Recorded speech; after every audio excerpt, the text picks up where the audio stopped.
How's it going, everybody? So if you're new to the channel, my name is Matt. I'm a part-time reseller based out of California. So this is going to be another what sold video with a couple of YouTube questions mixed in as well. Yesterday we sold, I think it was 11 things, and I can't remember what the total gross sales was, but there was a couple things in here that were kind of cool that I want to tell you guys about that not a lot of people normally pick up. So let's get right to it. All right, so first up, we sold some vintage Hanes sweatpants. So these are women's.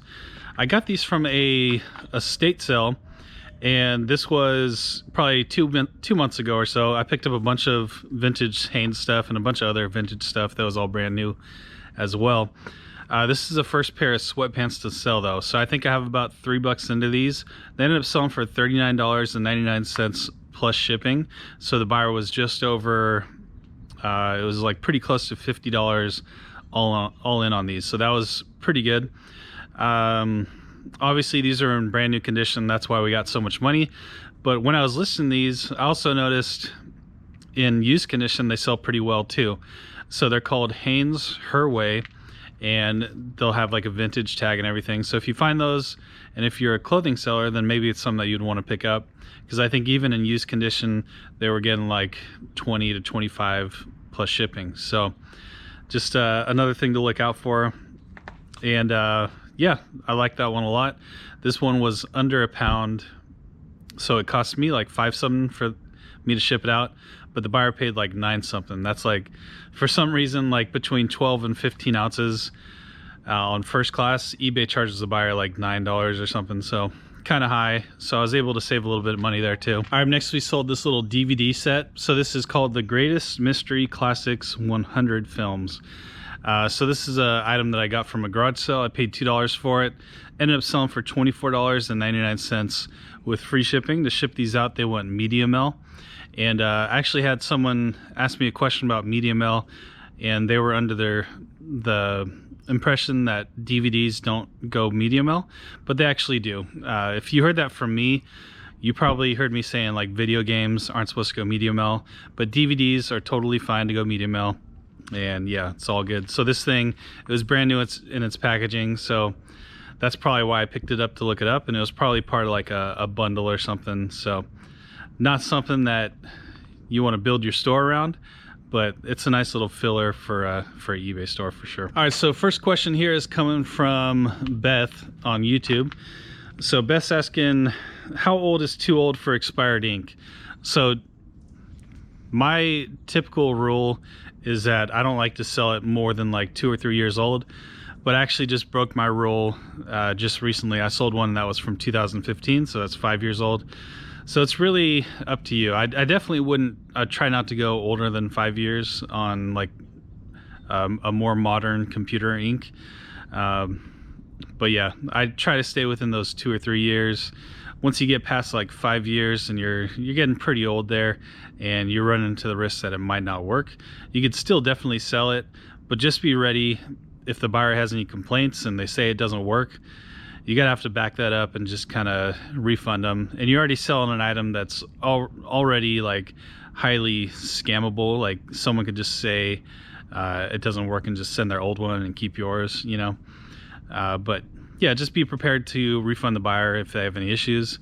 But yeah, you could sell them as old as you want, but I like to stay within the 2 to 3 year mark. All right, next we sold a vintage diaper. So this one was it's called a Diaper.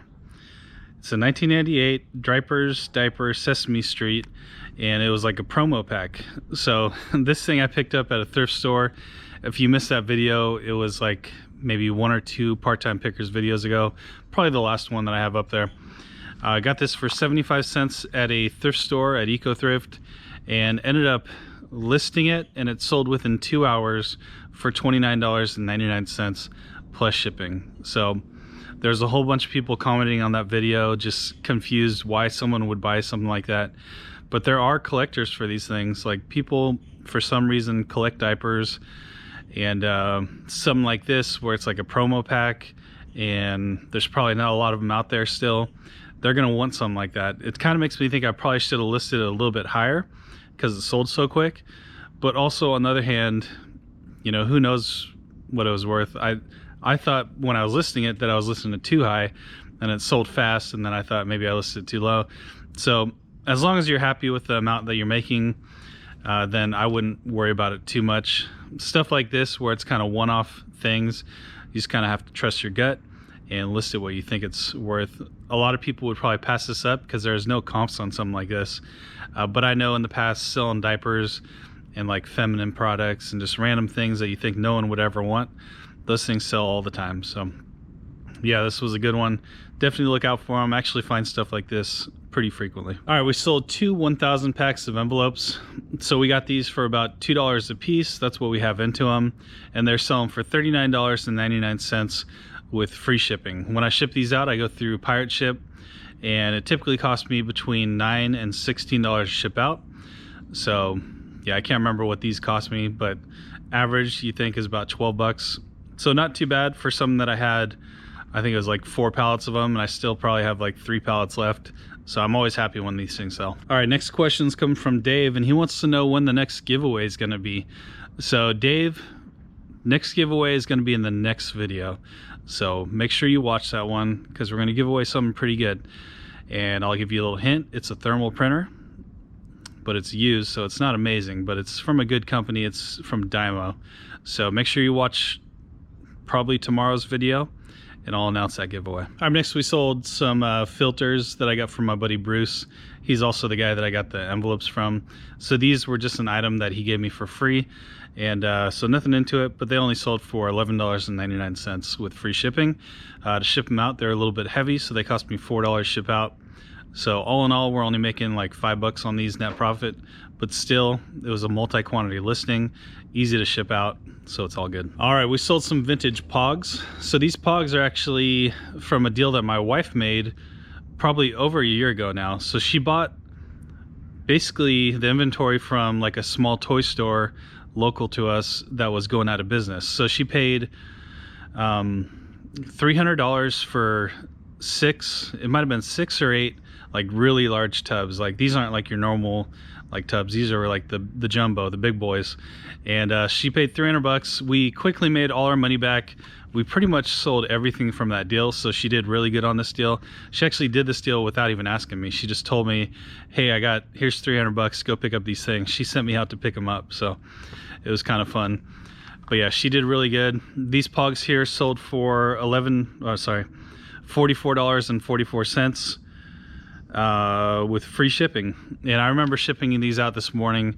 The shipping on them, it was a 2-pound rate, so it cost me, the person was somewhat close to us, it cost us like just over $8 ship out. All right, next question is coming from Vicky, and her question is, Matt, can you talk about and go into detail as about why and when to end a listing and relist? Is there extra charges incurred? So what I do when I'm not active on eBay and I'm not doing a whole bunch of listings, like just recently I've been working a lot at work and I haven't been listing as much, so I've been doing it a lot more lately. That's about when I decide to do it. But it's probably a good idea to go in like maybe once or twice a week and do this.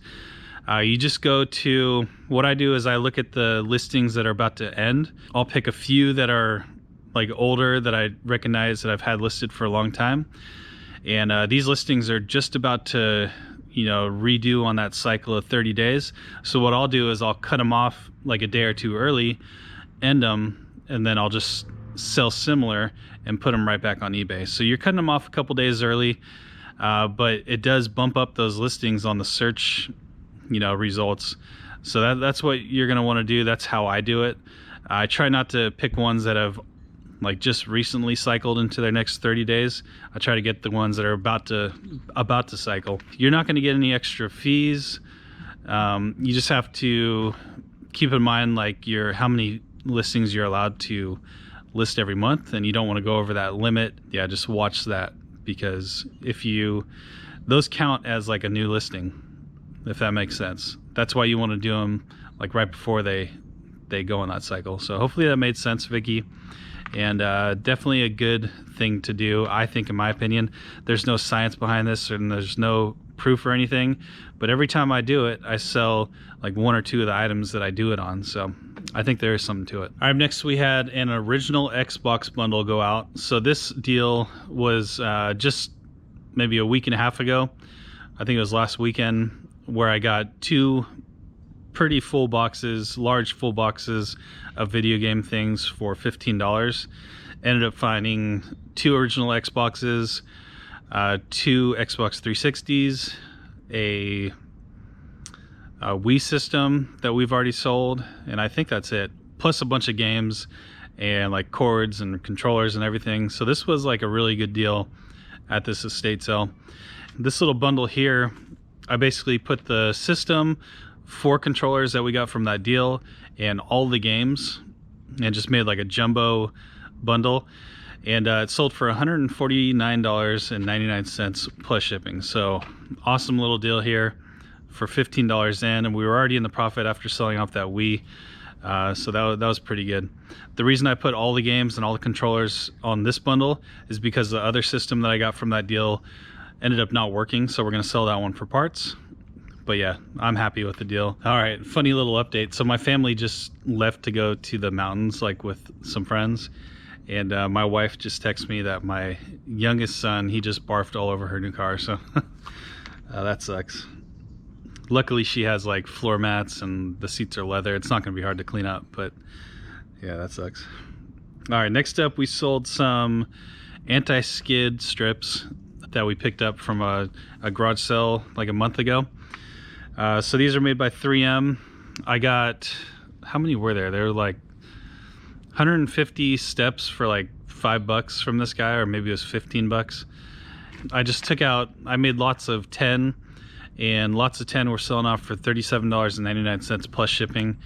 So after the first time we sold one, we're making our money back, and this is like the 3rd set that we sold, so this ended up being a pretty good deal.